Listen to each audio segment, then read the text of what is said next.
Ebi bemanyirwa obwenganzi hangabira rya mukoro gw'abeegi bitendekero rya Makerere Business Institute MBI bari kurenga mu rukaga ababiri nibajwara bwa nyuma yo kuheza emishomo yabo muri Kampala.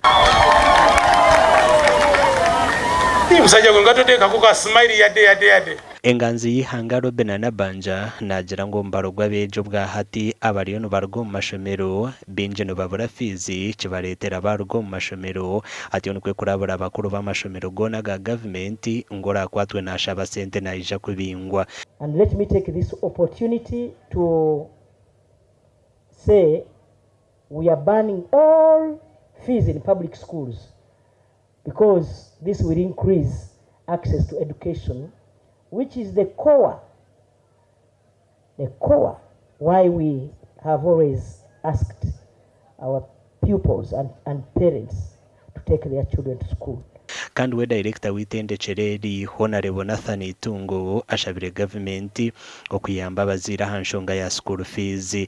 Gavumenti binehereza za roni abana batakwebasa bashashora roni baguma mu mashomo hati roni egize ngutero abo kuba Minister of Finance budget gyakajya ngutekumara so ati njimanyisa ngo buzubu bayongera nabacha ibintu barwo mu ishomero abinyine baza kurigera mu cyaro akabamo bari ya roni barukushoma bari mu mwaka wa kabiri wa kashatu atabo baza kurwo mu ishomero.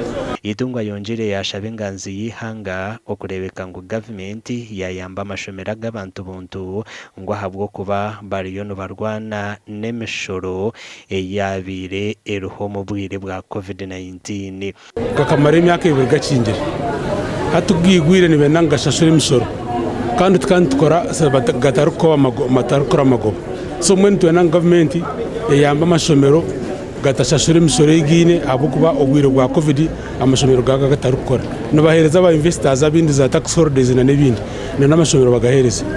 Professor Mondo Kagonyera ashabira abeegi okukoresa eby'obugige by'Uganda yine na n'okugira emicwe ngo nibyo bintu ebirabayamba okuzahidaara erindi.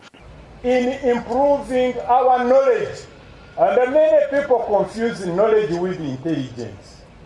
Intelligence we are born with. Knowledge we acquire, and that's the problem we have had on the continent, the value of knowledge. Therefore, I hope that MBI do not have young men and women who pay their teachers in order to allow them to remain ignorant.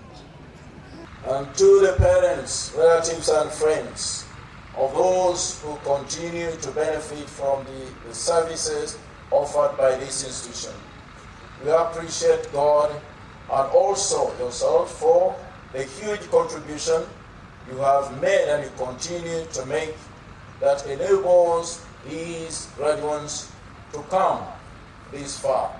Okuchondoza nukoreka ngo umwaka gw'2020 abeje 2028 bo barjero mu mashomero batahereze kandi umwaka gw'2022 abeje 38 nabo bakargo mu mashomero batahereze ahabwe nshonge zirumo ebishare by'ishomero okugirenda abakero bato na no kugira mirimo ya rija amakuru agagasha kwa Jimmy Muhumuza.